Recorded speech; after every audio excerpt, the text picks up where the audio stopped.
Hey guys, Optimus Felice Navidaddy here. Okay, so me and somebody else, we were looking at some stuff this morning. The 13Fs are starting to come out again, right? And we used whale wisdom. We found an interesting correlation between some things, right? This is not a he said, she said. This is not a haha, we are better than you. This is not a whatever, right? Because I've been neutral the entire time.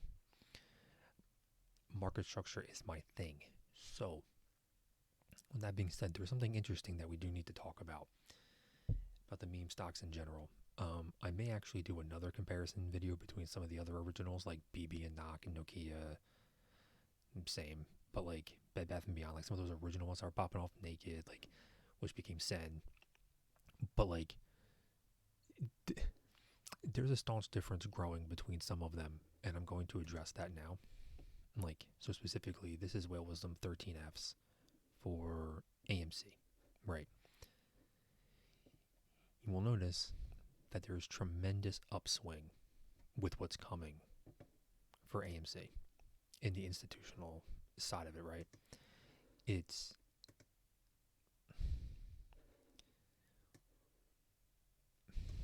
with that being said, and I'm going to prove that in a second, but we're noticing that a lot of the puts on AMC are being exercised or sold for premiums. Like those are going away, and they're going longer on shares and longer on calls.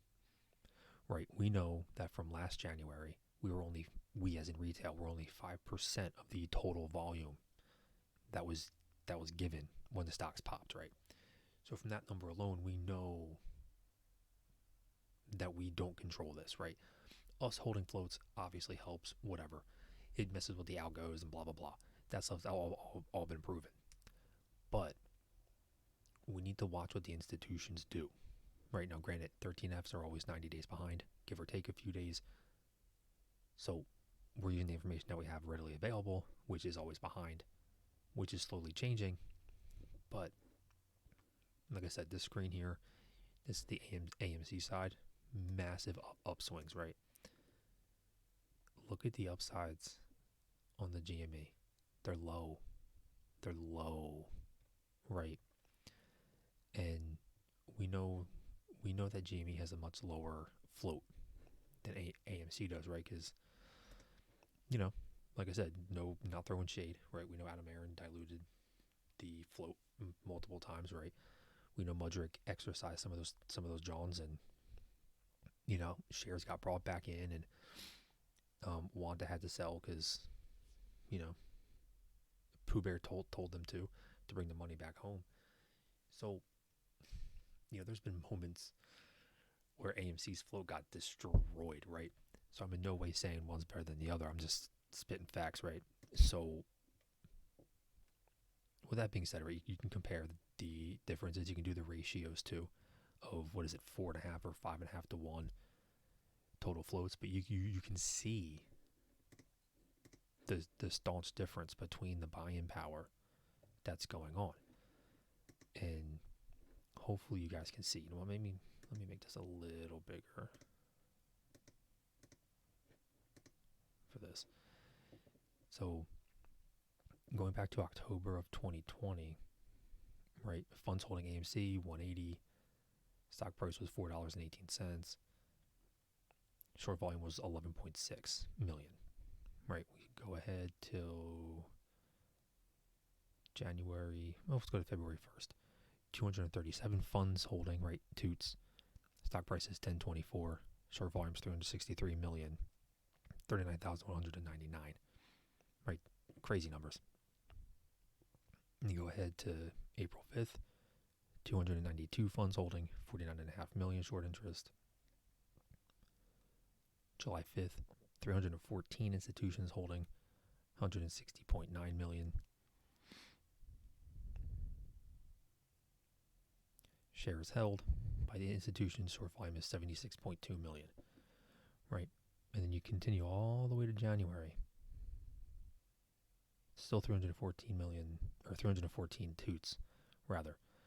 But the short volume, 11.2, 89.8, 61.8, 58.5, 45.5, 58, right? I'm looking at the bottom number.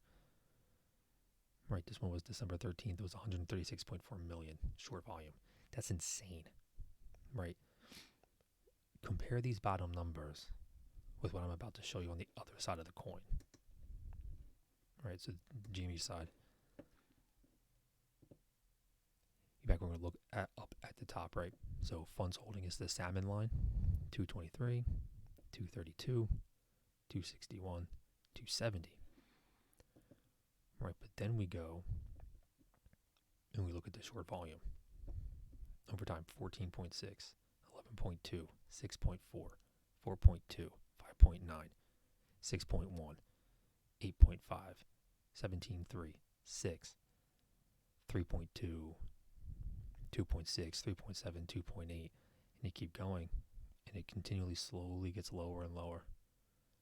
Sub-million, right? Like as it goes. Currently it's right around sub-million again. You know, these are all SROs too. They're self-reported, so they take these all with a grain of salt, obviously. But when you compare the numbers, even ratio-wise, to the float, the short volume is higher on AMC. It's just a fact. Like you can watch it drop and then just flatlines, and it slowly dips down over time. Right, we go back to the AMC one. It actually went up from back here where GameStop went down. AMC popped up and has stayed high. So, like I said, it's gonna be a shorter video. We just need to take a gander, right, at what's actually happening. Like I said, I'm not saying anything bad about one or bad about the other, or one's better than the other, but we have the information directly in front of us, right? It's what's been presented. It's what we have at hand. So take it for a grain of salt. They both still have high short interest, right? They both still should pop in time. So that being said, make your own decisions, double check everything. But as always, let's get that bread, baby.